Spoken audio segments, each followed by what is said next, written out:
This question was sent out to all the candidates Tuesday morning. Neighborhood protection and integrity. The general plan calls for buildings to be in scale and in character with the surrounding area. East Side, Midtown residents, and our mom and pop business owners are vulnerable due to our RL or RM multifamily zoning, the specter of the corridor plan, and the density bonus for development. Please present your philosophy and vision of how to protect and preserve the character and ambiance of our historic beach community east of the river.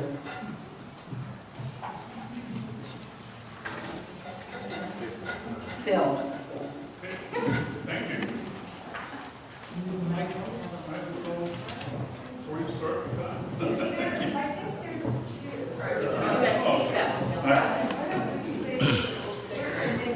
I've been told I'm kind of a loudmouth and I probably don't need the microphone. I really appreciate this question because can I stop already? No, okay, thank you. Because it's part of why I got into the council race. I've looked over the zoning ordinances and have them here that you asked me to look at, and I've looked at them very recently because I went to the city council and complained when they were installing commercial jump bikes along our coastline and R1 zoning, that they were violating all of their plans, and including these provisions that are supposed to preserve neighborhoods. And they didn't seem to care, at least the majority didn't. There were 3 council members who did. So I think what has to be done here, and I have the corridor plan and what it's going to do with these current zoning and the proposed zoning, and there's some big changes. They got big plans for you over here, and they've got a big bulldozer fired up, and they're going to run it over you whether you want it or not. So the most important thing you can do is to elect folks like myself who aren't going to stand for it and who aren't going to let them build without neighborhood support and change zoning and change the character of neighborhoods. Neighborhood preservation is one of the most important issues in this campaign, as far as I'm concerned. Thank you.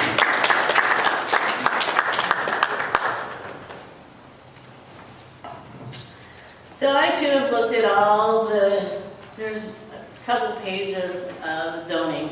So first off, I'm going to say that I am not a politician. I'm just an everyday average person who's learning all this stuff right now.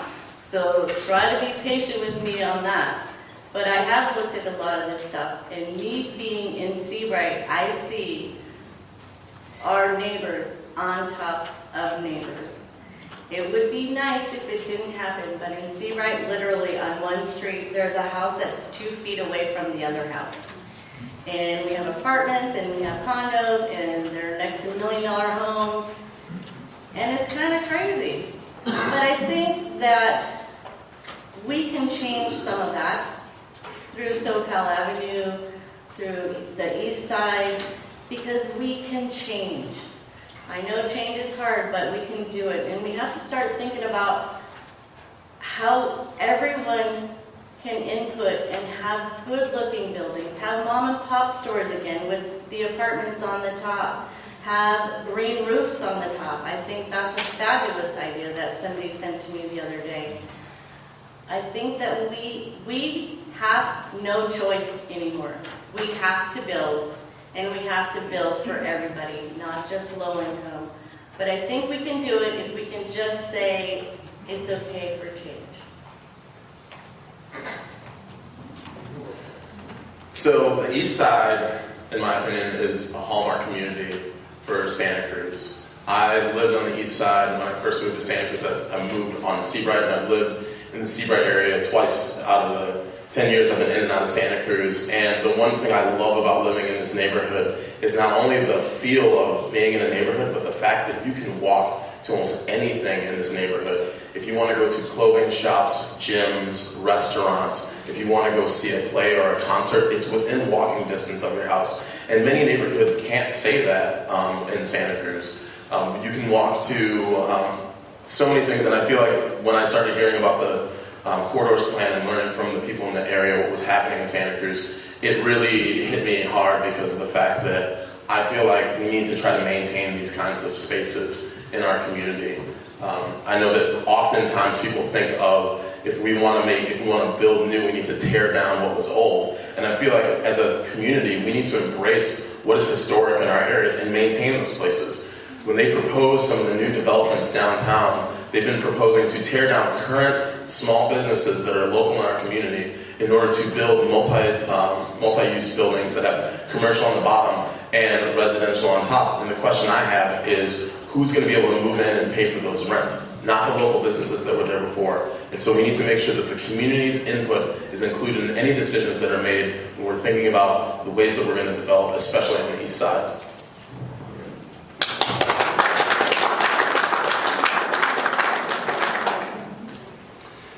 The east side has to be preserved and protected. It's an eclectic, dynamic, diverse, and important part of our community that we just have to preserve and protect. Some things are being thrust upon us. The state density bonus isn't something the city ever adopted. It's something the state is forcing upon us. We have to revisit the controls that are needed to protect our neighborhoods with the state imposition of the density bonus. Second, we need to basically put the corridor plan, it's on pause now. I think it's on life support and we need to pull the plug. The corridor plan is dead. And we can't, please don't applause, that takes away my time. And don't applause for anybody, let's keep the conversation going. But what I would recommend is let's turn city planning inside out. Let's start the planning in the neighborhoods, not at City Hall. Let's start the discussion with the businesses on SoCal and Water. Let's meet with the neighborhood groups online or in person and start the planning for an area plan for the Seabright and East Side neighborhood that we all want, not that's just coming from City Hall. Thank you. So I live on the east side. I live over on Pennsylvania. And it's interesting, when I was growing up, my mom used to tell me that I should go and take pictures of all of the old buildings because one day they would be gone. And when I was a kid, I kind of scoffed, and I was like, okay, whatever. But it's happening now, where a lot of our historic and old-time buildings that are the character of Santa Cruz are disappearing, and in place of them are really terribly designed buildings without the community's input. So one of the main tenets and things that I always talk about whenever I'm out in general, and that I hold near and dear to my heart, is the idea of representation. And making sure that the community voice is represented in the decision-making process and in the policy-making that moves development forward, especially within neighborhoods. The aspect of the 5-story buildings that are potentially going to go along SoCal Avenue, the shadows that it will cast and make it so it's just a tunnel, the issues of parking that are going to result in cars having to be pushed out into the neighborhoods, all of these are a result of the city not coming to the community and asking you what you'd like to see in your neighborhoods. And that has been consistent across the board, not just in the east side, but especially in the east side, which results in a delay, it results in conflict, and it results in waste of money that could be used in other ways to better improve the city and make things better. I think that we should start the development of this mid to high density housing in the downtown area while we start to revisit the corridor plans, especially on SoCal, and then move forward with a unified voice together. I think that we need to put the corridor plan to rest. I certainly think that our community, your neighborhoods have spoke very loudly. You have a lot of expectation put on you by our new general plan in this area.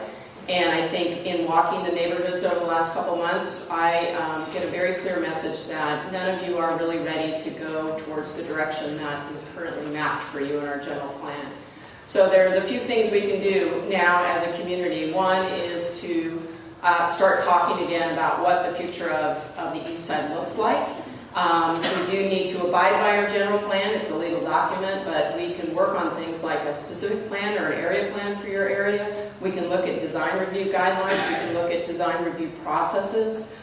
And we can try to look at how do we keep the character of the neighborhood, how do we maintain the historic parts of this area, and how do we continue to not overdevelop your neighborhoods, because I don't think anyone in Santa Cruz, wants to see our community busting at the seams, and I think we need to be very careful, and I think we've made some major missteps in the past about how we're going to work with the east side, especially in looking at future development. Obviously, there's a lot of pressure for housing. People are not able to stay here. There's a lot of issues that we need to deal with. So how do we balance keeping your neighborhood quality, but also providing some of these other things for our community? This is a philosophical discussion, and really what it's about is how do we feel about the vision, who we are, who we want to live here, who are we building for, what are we trying to do together with our community. So I understand originally the zoning happened because on the west side the small farms were broken up more quickly, and so the zoning was R1. On the east side it took a little longer for the demand to show, and because the demand took a longer time, the pressure for the building and the zoning hit the east side harder than the west side. That's how we find ourselves in the sort of pickle that we're in right now. But the city council has the power to change the general plan and to change the zoning regs. It's a matter of courage, it's a matter of leadership, and it's a matter of listening to neighbors to find out what you want. So basically, you showed your power and your ability to organize with the corridors plan. It became very clear that the plan that was going forward now is not only just stopped, but it's dead. And so one of the things that we have to do is come together as a community and have a discussion. This is our Santa Cruz. Who do we want to live here? How do we want it to look? How do we balance what we need to do with water? I'm understanding from the planners that they think we have enough water to meet demand, but that's in wet years or normal years. What happens in a dry year? We don't really have a mitigation for that. So my suggestion would be that as a community, we have a conversation about our home and what we want it to look like and how do we keep our neighborhoods together.